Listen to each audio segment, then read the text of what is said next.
DC fans, especially the gaming DC fans, have not been eating well the past few years. We have gotten three DC games, and they all mostly sucked. We had Batman Arkham Knight, I think it was called. I don't know, some like Arkham game where Batman's dead, and then so Red Hood, Nightwing, Batgirl, and Tim Drake Robin have to like fight to protect the city, and the main villain is like the Court of Owls, and it's just a mess overall. I didn't buy it personally, I didn't play it, but I watched reviews about it a lot, and I have actually tried it at my friend's house, and it's the gameplay is really not that impressive, and I just wasn't a fan of it overall. We have the Suicide Squad game. Do I really need to explain why that flopped? I mean, it's really obvious why nobody liked it. And what did we also get? Oh, and we're getting the new like Batman VR game, which is gonna flop again because it's a VR game. Like, who the hell is gonna purchase a VR just to play an Arkham Batman game? Why? Them making it an only VR game still doesn't go through my brain. Like, why would they do that? Why couldn't they just make it a console game so everybody could play it? Like, they would have actually made money out of it. I don't know. Like, sometimes I wonder if like DC's allergic to money, if I'm being honest. But Injustice 3 is about to make some money. First of all, let's take a look at how well Injustice Gods Among Us and Injustice 2 did. First of all, they both sold well over 73 million copies. Like, by both, I mean like both games, Injustice Gods Among Us and Injustice 2.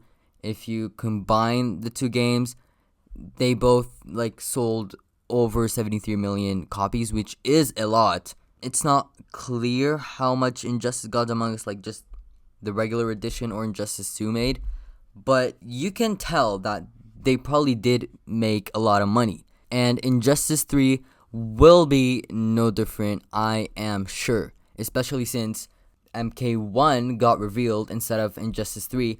Injustice fans have just been more hyped and more just excited for the game to get released or to just get like a little teaser. That alone confirms that Injustice 3 is going to make a lot of money.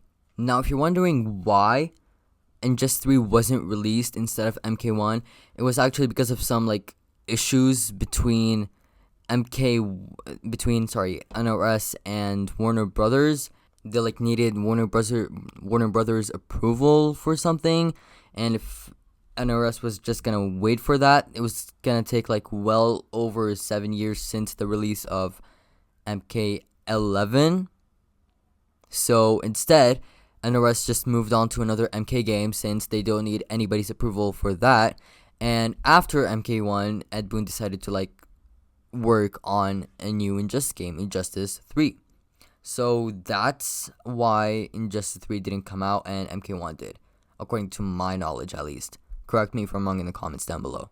Now, being an Injustice fan myself and just an overall DC fan myself, I really, really do hope they do not mess this game up, and I really do hope we do get way more DC content the next few years. I know we're getting the Suicide Squad series. I do not care about that at all. First of all, it's Suicide Squad. Second of all, it's kind of, I don't know why. I just don't like Suicide Squad related stuff anymore. Like, we have gotten way too many Suicide Squad stuff. Oh, and we're also getting another like Suicide Squad series or movie. But it's not the Suicide Squad. It's like a different team, but the role is basically the Suicide Squad. I don't know, man. Like, DC makes it sound like they have nothing other than Suicide Squad to work with, and it's just honestly very annoying. Like, it's been a while since we've gotten anything related to the Justice League or Superman, for example. I know we're getting the Superman live action, and don't tell me we've got the Crisis movies, because those were not good. Like, DC fans have been suffering. We have not been getting anything good these past few years. So I do really hope that Injustice 3 fixes that. And yeah, Comment down below what are your thoughts on Injustice 3 and if you're really excited for it. And I'll see you all next time. Goodbye.